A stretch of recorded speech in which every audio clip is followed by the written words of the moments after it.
All right, everyone. Thanks for joining us on our webinar today. We're sorry for the slight delay. It snowed a ton, and everyone and everything was just a little bit slower getting into work today. The traffic was crazy. But let's jump right in. We have a little housekeeping to talk about. For those of you that register for the webinar, we will be emailing this out to you, so watch your inbox just in case you're not able to attend the entire time. The webinar in complete form will arrive in your inbox, and you can also find it in case you want to share it with others on our YouTube channel. So you can just look up Nuvi, N-U-V-I, on our YouTube channel, and you'll find this webinar all about what you are missing out on if you're not monitoring social media. Just a quick little introduction. I'm Scott Brown. I'm the digital marketing specialist here at Nuvi, and I'm here with Mr. Eric Lamb, a VP of Product Success, and he's really helped us take great leaps and bounds in both our product offering as well as answering and solving a lot of the questions that our customers are having. But let's jump in today. Let's jump in and talk about FOMO. For those of you that don't know what FOMO is, it's kind of been our theme for this month. It's all about the fear of missing out. Now, I know FOMO is a real thing. It affects me in my daily life. I constantly don't want to miss out on breaking news. I know my coworker, she has the e-news app, and so she's constantly updated as to when someone breaks up or when, Brad and Angelina. I'm pretty sure my coworker was the number one that knew about it. So that's definitely what I monitor too. That's definitely. So for the fear of missing out, we want to know things in this day and age immediately as soon as they happen, and that's very important when it comes to social media monitoring. So these are some of the topics that we're going to discuss today. We'll jump through these. What are people saying about you? Questions people are asking. Relationship building. What monitoring social media can do for each one of these topics. And let's just jump right in. And Eric has a thing he wants to talk about here first. Great. Thanks, Scott. These are some of the areas that we've had some really successful customers or had some people do some really successful things in. And the first one is what people are saying about you. And so I wanted to share this concept. I know we have a lot of smart people that are our clients and probably on this webinar, and they're probably familiar with this concept. But there's a concept in marketing called the social visibility of consumption, and essentially what that says is it's what if I wear a certain item, what does that say about me and who I am, and what do people perceive about me by doing that? So there's been some interesting research, and people have found that this actually translates to social as well. So what people say about your brand or the way people engage with your brand will determine how many followers or how much engagement you have over time. And so this concept is really, really about what does my brand say to people? What are people saying about my brand? And does that entice people to engage with my brand because of the perception people have of it, right? We've all been to a Twitter page, and there's that really split-second decision about, am I going to follow this or not? Because of what my followership may think about me, right? And so we've had some clients that have been really, really successful around using social listening to determine what do people say about them. In fact, one of our most successful customers uses what we call passive brand listening. And so they're passively listening to their brand all the time to be able to determine how can we alter or change the conversation to get more people to engage with us. Yeah, I really like this idea because, I think about it from a content creation side and anticipatory influence. I'm constantly thinking about what are people going to think when they read this blog post or when they see this headline or when they see this post? Are they going to like this image? It's very, obviously, very part of the creative strategy, both in creating content as well as externally what people see about you and your brand. Yep. So what are some of the questions that people could be asking as you're talking about this? Yeah, so we notice on social some of our successful customers or the ones that are the most successful, they're really, really engaged in trying to understand how people perceive their product, whether it's digital or physical product, it doesn't matter. These were two examples that I literally found yesterday around how people try to engage with brands. The interesting thing I noticed about both of these was neither of them had been replied to. Oh, yeah. So here you have somebody that's asking a question specifically about a Murad skincare product, but they hadn't received a response. The other one is this gentleman's asking for, basically, how do I invest my money in the present economy? And he's mentioning his bank, right? And, so very, very interesting. you have to be engaged in trying to figure out what people are saying or asking about you. Um, Sometimes this translates and you'll have to get other people inside your organization or inside of your agency involved in this, because a lot of times, marketers, they don't handle the customer care side or the Mm-hmm. product question side or the tech support side, whatever it is. So it's usually an opportunity to get more people in your organization involved. And we notice some of our best customers, they have 5 or 6 different internal teams using the software for different reasons. Yeah, I know that I recently had a customer service question for my cell phone carrier. And so of course I call them. I'm on hold. I have to get transferred. It's just a complete mess. I jump on Twitter and I just tweet at them and said, "Hey, I'm having this problem. Specifically, I need help." And within 30 seconds to a minute, someone responded right back to me. It was way less of a hassle, and I instantly had at least someone there that was trying to resolve my concern. And I mean, they don't always have to be customer service questions. Yeah. We'll talk a little bit more about that here next, but these are definitely things that you're missing out on if you're not monitoring social media. Yeah. And the thing I like to say is, if your conversation is bigger than a coffee shop, Sure. then you need to be monitoring social media, because you're going to Yeah. easily, quickly get overwhelmed, and you're not going to be able to, Yeah. resolve the concerns. Yeah. This has a lot of implications for PR as well. We've noticed that there's some, depending on your product, right? We notice this with a lot of tech products, B2B type products, but people will actually at mention or ask a questions to a B2B company, and they're wanting a response from an executive inside the company. And so if you're not monitoring those, you're missing some opportunity to engage from a PR perspective and get your message out there. Yeah, and going right into this, questions people are asking, we're constantly trying to build great content, right? And the content that we want to build is in response to the questions people are asking, whether they're asking your sales team or your customer service team. Like, those are the questions that if someone has a question, there's more than just one person that has that exact same question. For example, we have a client that does a lot of dog therapy, and they specialize in pet therapy, pet anxiety, and of course, I had to get a picture of my dog into the presentation here. I got a little Bandito here. He doesn't suffer from pet anxiety that I know of. But this client, what they do is they monitor these keywords, they monitor these hashtags in their area, and they respond to anyone that's posting on social media about these kinds of things. And so by engaging and by reacting to those questions, this pet therapy business is instantly able to build thought leadership, engage with the audience, build trust with these people before they've ever even looked them up in the phone book, right, or looked them up on Facebook. They instantly are getting these messages back like, "Oh, hey, you have these problems. We specialize in these things." And I don't. It doesn't matter if you're a pet psychologist or a pet therapist. If any business, you're going to get these kind of questions and these kind of concerns that you can easily engage with the people and communicate with. Yeah, we one of our account executives recently wrote an interesting blog article about a client that we have that they will engage in this type of conversation, and they were trying to figure out, how do we increase sales, and then how do we track those sales and determine ROI. So they'll actually engage in these types of conversations, but when they respond back to a poster or influencer, they will embed a UTM code in the URL so that they can track sales. And what they noticed is, over 6 months, they had a 200 or 300% increase in the number of sales from those engagements. And it was basically free money that they weren't getting before, just because they took the extra time to, number one, engage, and then number two, use the UTM codes to track the consumer's behavior. Yeah, I don't know an advertising agency, a PR agency, a marketing company inside of inside of a brand that isn't trying to prove their worth, right? Absolutely. Isn't trying to prove, look, we did these things and it had these results. That is a really great example of ways to generate business and show your value.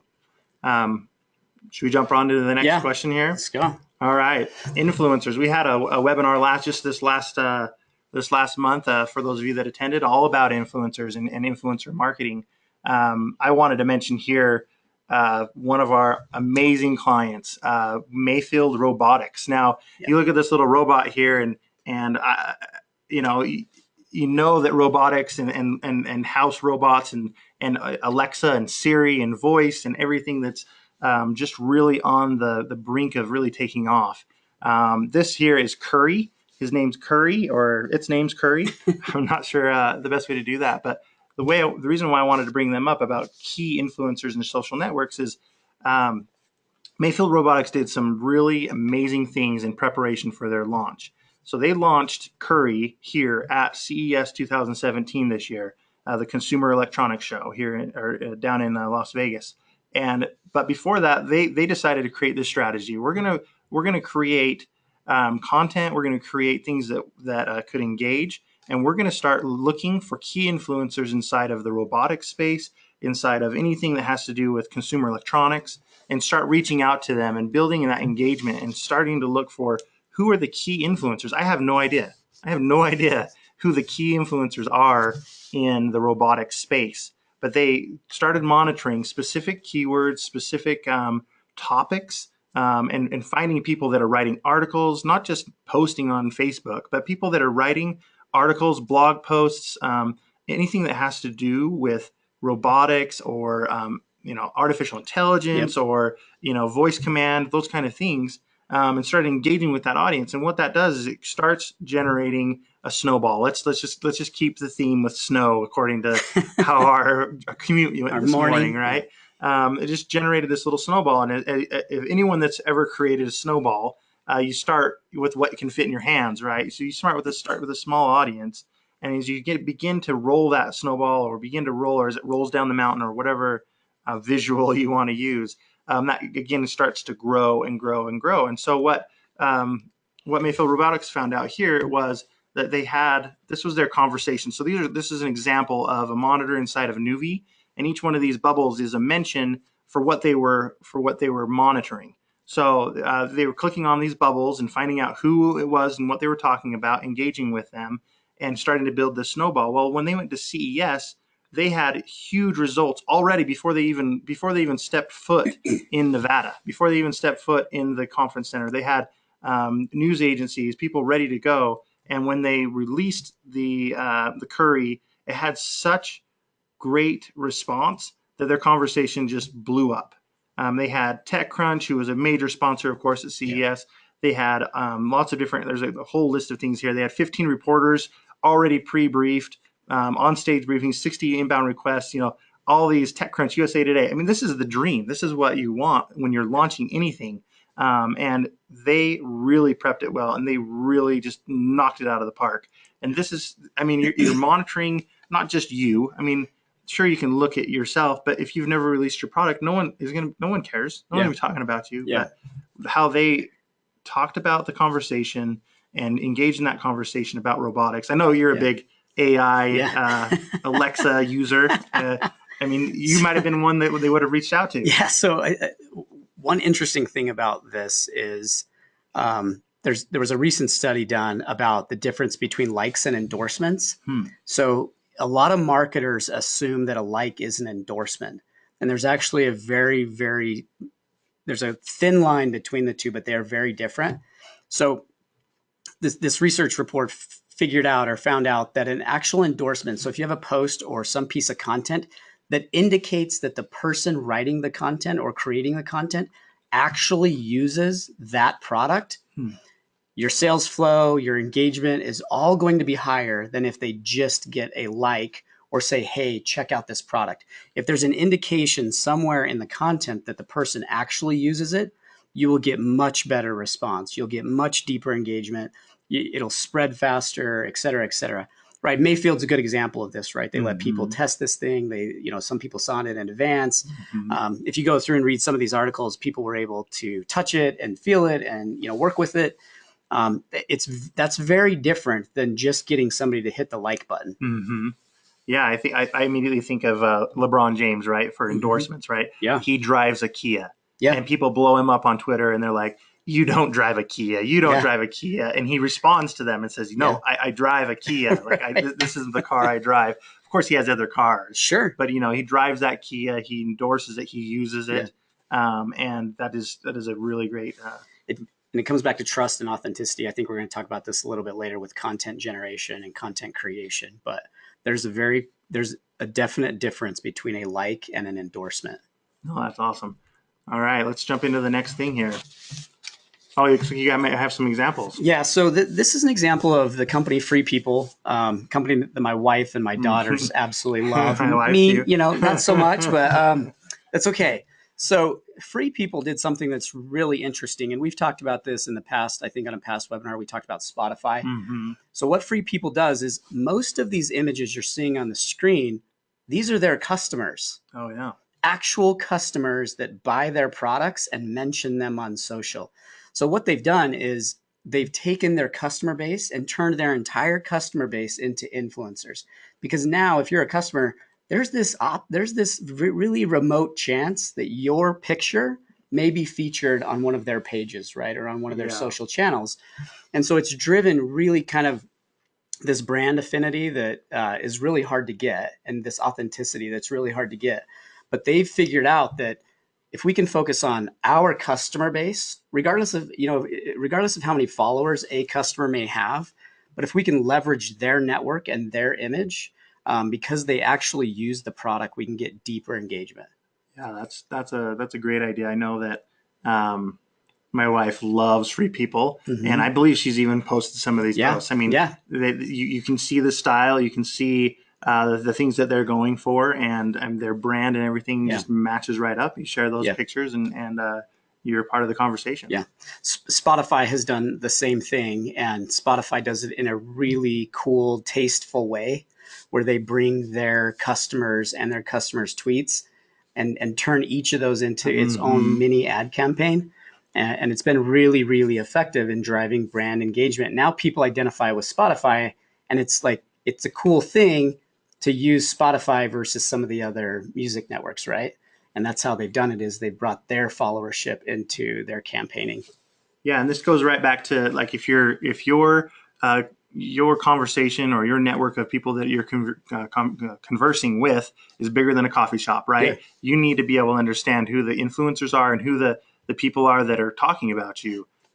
One more example of this came up in my mind. We just recently talked with one of our awesome clients, Hannah, at Times Square, New York, the ball drop, the New Year's Eve, everything that's going on there. And she was telling us that they're monitoring this conversation, and that's a global conversation, right? And it's everyone that's talking about New Year's and their New Year's resolutions. And they had a comedian reach out and say a joke about how he's afraid that the ball was going to die because things kept passing away. People kept passing away in 2016, right? Everyone at the end of the year was like, hurry up and end 2016 because, it seemed like a bad year, like these tragic Princess Leia, all those things that happened. And so he tweeted out, and they were able to instantly see this comedian influencer, and they were able to respond to him having that engagement. So just a really great way to interact with your key influencers and find that success. Yeah, it's a great point. Yeah, so with this, I wanted to shift a little bit. We talk a lot about marketing and how to engage with people and how to get people to follow you, and et cetera, and how to drive brand recognition and affinity. The reality is that social is a lot more than that now. A few years ago, that was primarily what it was for. Now we have some really interesting data that shows that customers are solving actual business problems. And some of that is how you build a relationship with individual people and do customer service or customer engagement through social. And so we have a number of utility companies, which sounds really boring, but they're really smart and they're really innovative. We have several utility companies that are actually listening on social to preempt problems in their municipality. So down power lines, water leaks, things like that. Here you have two examples of municipalities or utilities being proactive around the conversation, right? So if you live in either of these areas and you follow your city or your utility, you got advanced notice and may have avoided a traffic jam or whatever it was, right? And so there's interesting ways to use social that are not necessarily related to marketing, but they're related to providing a great customer experience. And yes, water companies, power companies, cities can provide a really great experience, but it kind of starts with understanding how to use social and as a medium for solving some type of business problem.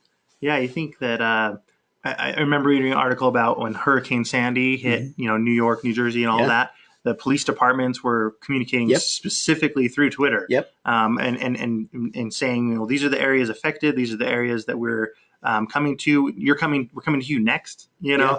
And being able to communicate to your audience, or being the audience member, and Yeah. being like, well, the power lines are down. The TV, nothing's working. Yeah. I have my little radio here, but whatever. But being able to actually use your device and look at Twitter. Yeah. I think that's just an amazing Yeah. way to communicate to your We audience. we have one of our own employees who she lives a little bit south of here, and noticed that they had a power outage, transformer had blown or whatever, and before she called the electric company. Um, and before she could get through, she noticed on Twitter that they had responded to somebody else Oh yeah. that had mentioned, "Hey, the power's out." So interesting use case. She hung up the phone. She saved them a phone call. She saved herself a phone call, and went about her day. But it was a really simple interaction, and it's a good way for people to solve random types of business problems. Yeah, I love that. I love that. Let's go right from relationship building to this example. Yeah. So this is KLM, the huge airline. They're probably one of the best for doing this on Twitter specifically. They actually post this really cool little image. Oh yeah. They will update this image, and it tells you when what the response time is. Oh wow. So really That's some interesting. pressure. Yeah. So it is for their team. They update it every 5 minutes. Yeah. But if you have a question for them, and the thing I love about this is they invite questions and requests. Oh yeah. This is probably, I think, one of the most innovative airlines when it comes to leveraging social to engage with customers or new customers or whatever it is. Whoever their agency is has done a great job helping them brand this. This has been used in multiple case studies around the effectiveness of using social as a customer service channel. Yeah, They do a great job. I really like that. It reminds me of the billboards we see on the Mm-hmm. freeway that says the wait time at the Oh, ER, yeah. right? Yeah. The ER at our hospital. Like, what better way to know, and to build trust with your audience than for them to know, look, we are constantly working and constantly serving you and trying to get that time as fast as possible, especially in an ER. No one likes going to the ER Right. just sitting there. Yeah. And so if that's on the top of your mind, oh my goodness, that Muted.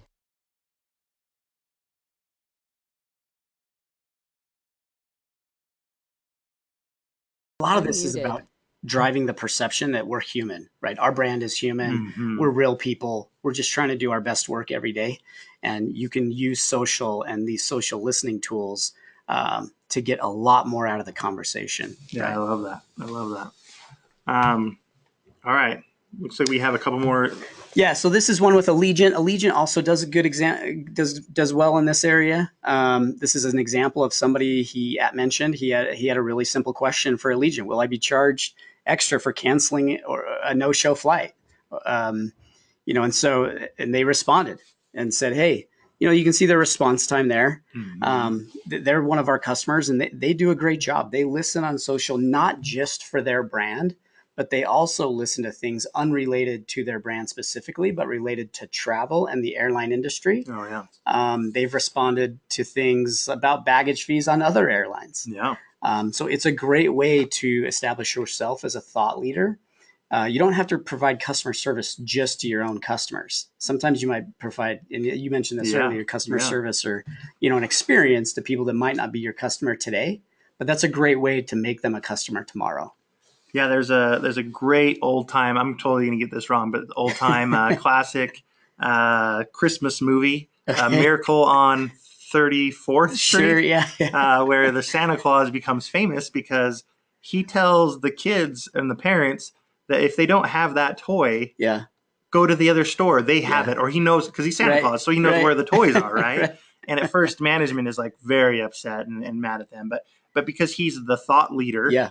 he becomes this iconic symbol, and the store just blows up because of if you don't, you got to get this toy for your son or daughter go to that Santa Claus. If he'll tell you if they have it, but if they don't have Yeah. it, he'll tell you where to go find it. Yep. So Yep. it's a great example of thought leadership in a classic old timey movie. Oh, never thought I would talk about Miracle Hey. 34th Street, did you, Eric? Yeah, you know, And that might not even be the right title. we'll use whatever builds the image, right? It's Thursday morning, right? Thursday morning, there's a snowstorm. Blame the snowstorm. I like it. All right, so I wanted to talk just briefly. We kind of hit on this a little bit, but finding related content. And we talked about keywords, questions, and concerns. Yeah. Monitoring the things around your brand. That's how you're going to find things to create your pieces of content. Like, is there a question about that? Like that previous picture was about baggage and baggage fees. Mm-hmm. Well, maybe that needs to be one of the top 3 articles in your blog that is going to be the top search in Google, and it's going to come to the very top. It's going to be like baggage fees. This is our description. This is our strategy on baggage, and this is our thing. These are awesome ways to find content. People ask me all the time, do you use your product to create content, or how do you use your product to create content? Yeah. And this is how you can do it. You can find the things that people are asking, people are talking about, whether it's robots or airlines or sushi or whatever it is, and you can create the specific content that answers that question. And that's basically what I wanted to make sure I nailed that home from the content marketing side. Yeah, no, and I think one good example of this is we used our own software to monitor the Super Bowl. And I was looking at some of that data yesterday, and the most interesting thing about that data was you could write probably 2 or 3 blog articles around the shift in the conversation from halftime to the third quarter. I mean, we can literally see it on a chart, how the conversation changed and why. And you could go and write 100 blog articles about it probably, but it's really interesting. But if you're not monitoring the data, you're not going to have that idea generation, right?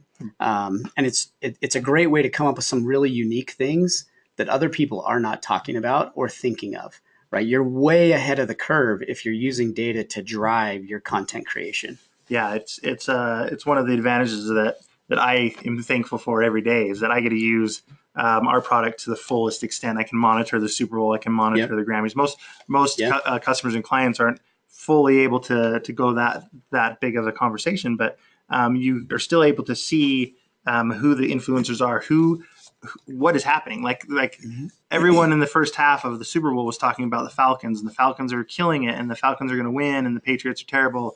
And then instantly third quarter comes and things just start changing. And just like the game, the content, the influencers, the people that are talking, just like you would imagine would happen, you start seeing that come in, and you just instantly, like you said, have blog post ideas, content ideas, video ideas, graphs and charts. You can take screenshots. We were tweeting throughout the game. You can follow us at Nuvi. I'll give a little little pub there, but we are going to be monitoring the Academy Awards this weekend. Okay. And you're going to be able to see the different things that happen in the Oscars. You know something crazy is going to happen.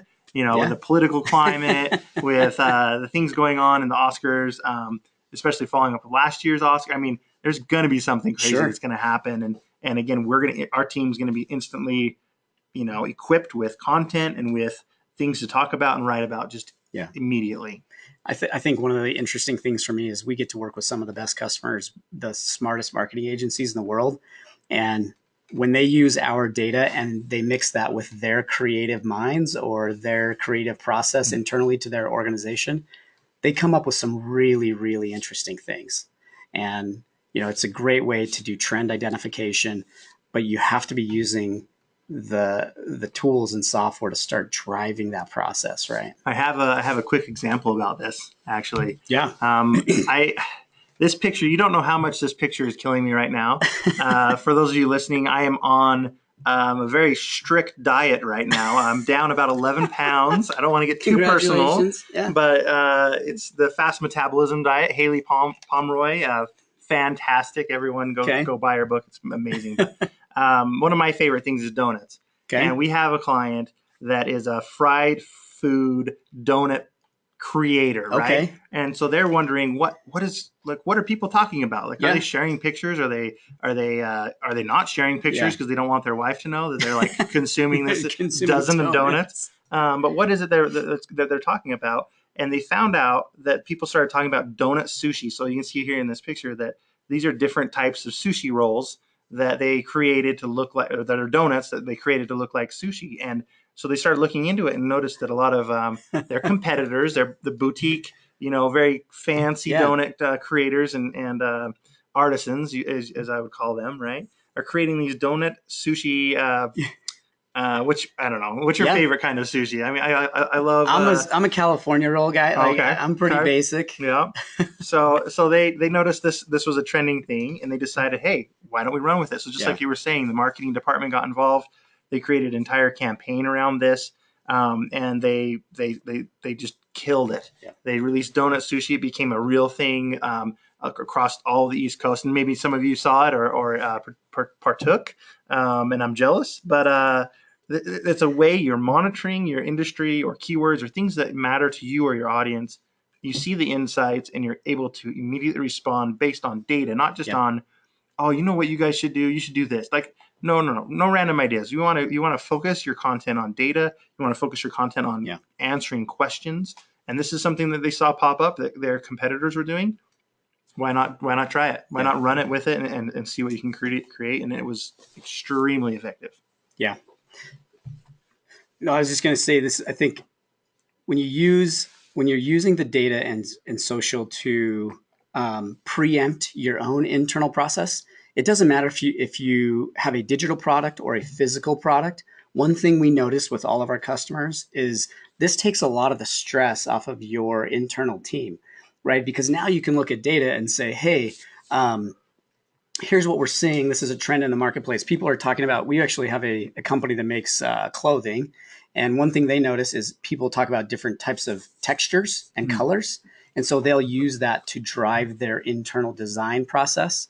The one caution with this is, and I've seen a lot of articles that talk about this, that you should monitor the universe of the conversation. And I think, my background's data, BI, and visualizations and things like that. And that's a fallacy. So that's completely incorrect. You can do that as long as you have a way to filter and segment the data. Don't try and grab everything unless you have a really good process for filtering and segmenting that data. Otherwise, it just becomes really noisy. When you start to work with big data sets and you're trying to work with the conversation, your goal is actually the opposite. You want to create a smaller data set that's really, really high fidelity and really important to your brand and what you're trying to do. So, there is advice. I've seen people say this, you should try to monitor everything. The reality is it's the opposite. You should only do that if you have a way of filtering and segmenting your data set. I like that, especially when we see some of these large monitors where we're pulling in large amounts of data. We're able to see one specific thing. Yeah. You see, that I didn't realize that was a hashtag that everyone is using. Let's hurry and jump and create a new monitor that's specifically around that. Especially like with the Super Bowl, we wanted to see not everyone that was talking about the Super Bowl. We wanted to see the fan bases, right? So we monitored Falcons, Falcons, and Go Pats, Go Patriots. The things that a fan would use. So you're not necessarily just pulling in CNN or ABC or whoever's talking about it. You're going to pull in the things that are passionate people are talking about them. And that's a really great concept. Exactly. Yeah, so I think this is a good opportunity to transition to our next slide, which is around competitor research. Okay. So it's a similar content or concept, but you can use the tools and software and social listening in order to understand what your competitors are doing. But what this also drives is helping you understand where their content and their campaign strategy is going. And in some cases, we actually have some customers that use this to understand what other brands are doing with regards to their product strategy, how they're constructing products, what they're doing, et cetera, who they're engaging with, who they're getting to endorse or like their products. This is an example of three shoe and apparel companies. They're fighting it out in a tough space. But they all monitor each other. They all know what each other's doing, and they're using this to drive their internal content and product strategies. Yeah, that's a great thing. I mean, what better way to find out a little bit more about your space and about you and your company and your brand or your potential client? Yep. I mean, if you're an agency and you're trying to pull on a new client, you need to know who their competitors are. Yeah. You need to know who they're going up to battle against every day. And And the more you know about their competitors, the more you're going to realize and you understand their strategy and the best way to attack it. I mean, you're not going to want to do exactly what their competitors do, but you're going to want to know the questions and concerns that they're resolving, because they're your competitors. Exactly. They're the ones that are solving your potential customers' questions better than you are at the moment. And that's a really important feature of monitoring social media. And if you're not monitoring your competitors, you're missing out. Absolutely. Yeah, I think if your objective is to gain market share, and you're a Nike, if you don't know what Under Armour's doing, and if you can't say, hey, people dislike this one feature, these two features about a certain Under Armour shoe, or this particular Under Armour shoe sells really well, if you don't know the answers to those questions, it's really difficult to gain market share, right? Mm-hmm. You have to build this into your product and content strategies. There's a really awesome article that we'll save for another day about how Under Armour was able to get Steph Curry. Interesting. It's really interesting about a company not understanding their audience in the player and what he really wanted. And how they were able to steal him and have him be their endorser. And within a year or two after him being assigned with Under Armour, he's the MVP of the entire NBA. Right. And then back-to-back MVP of the entire NBA. Brilliant. And so really knowing your audience, knowing knowing your potential consumer or endorser or influencer is really powerful in making the right decisions as a company or business. Agreed. Yeah, this next slide is actually just an extension of this same type of thing. Can you go back? Skip one. There we go, right there. Yeah, so a lot of people are using social. Their product development teams are using social. Internally, we do this. We monitor all of our competitors. I know what they're doing all the time. I know who they're purchasing. I know what features they're building. I know when they release. I read their press releases. We have a really tight cadence around what's going on in our space. And most of that, we just use our own software to do it. Yeah. Lego is an amazing example of this. Lego engages with customers at a really deep level on social. And they actually use people's comments and their posts and their pictures to drive future product development. So they've actually built Lego sets based on what 5, 6, 7, 8-year-old kids have tried to build in their living rooms. And they're making money from that, right? And the whole Lego community benefits from, some random 8-year-old kid in wherever, right? Yeah. The example on the right is an interesting company. It's called My Muesli, or however you say that. They make granola. Oh, yeah. And so what they do is they encourage their customers to post pictures of their own granola concoctions, I guess you could say. And then they will turn those into future products if they resonate with the customer base. Really, really interesting way to crowdsource your product development. But the way they've been able to do this is they're really engaged, number one. And number two, they listen. They're seeing it all. They monitor their competitors again. They know what Better Oats is doing. And these other, I forget the one that has the bear logo, but they know what all these other companies are doing, right? And they're using that to drive future product engagement. And if you go and look at them on social, their followers are fanatics. They love their brand, right? There's this potential that my granola concoction could be sitting on a store shelf in a Tesco in the UK, right? Anyways. No, that's a really great thing. I mean, think how awesome it is to be able to. I mean, I don't know. Maybe I like to be creative with the things that I do, but I like to buy things or use things, but then I have to be creative in how I use them or consume them. Yeah. I like mixing cereal. Some people drives them insane. But I've started seeing things come out in cereal boxes where they've taken the whatever it is cereal and they mix it with another one and they like their own thing, and maybe that was something that came from a customer. Maybe it wasn't, but I'm big into that. You can really see how you can create products specifically around the things that your customers are doing. I mean, 8-year-old or little kids playing I mean, even adults playing Legos, right? Like we all love Legos around here, but taking those things and building those sets, because like we talked about earlier, if one person or one customer is talking about a certain thing, there's more than just that one. Yeah. Right. I mean, and there's got to be data around that. I need to look that up on all that data. But I know what it costs to do market research. I've paid people to do that before. It's expensive. This is probably social listening is probably the cheapest way to crowdsource idea generation. I love that idea. I think that definitely needs to be a future webinar. Don't you think there? Sure. All right, let's jump right into the next one Okay. here. Agency focus monitoring. So these are screenshots. You can see these are screenshots straight from my telephone, straight from my cell. Right. I have Nuvi set up, a part of as a an agency or anyone would, to alert me when people are talking about me. Now, when we talk social media monitoring, a lot of people think, oh, you guys are just listening to Twitter. You're just listening to social media. No, that's not true. We're listening to keywords. We're listening to anytime anyone mentions you in the digital space. You're gonna get these. Well, if you set up your alerts correctly, you're gonna get these alerts. So you can see here, these are blog posts and mentions of Nuvi that I had nothing to do with. These are people that are writing about us, people that are mentioning us in their blog posts, in their articles, and I'm seeing these as soon as they release them. So as soon as they release them, I get an alert to my phone. I open it. It can be, I have no control over when people are going to release things that talk about us, good or bad. And so they share these things, and I can instantly see, oh, this is an awesome article. Or they interviewed someone at our team, or they interviewed someone here at Nuvi, or maybe they are just writing and mention us as a social listening tool. These are instantly things that I can see, and I can either retweet them or share them.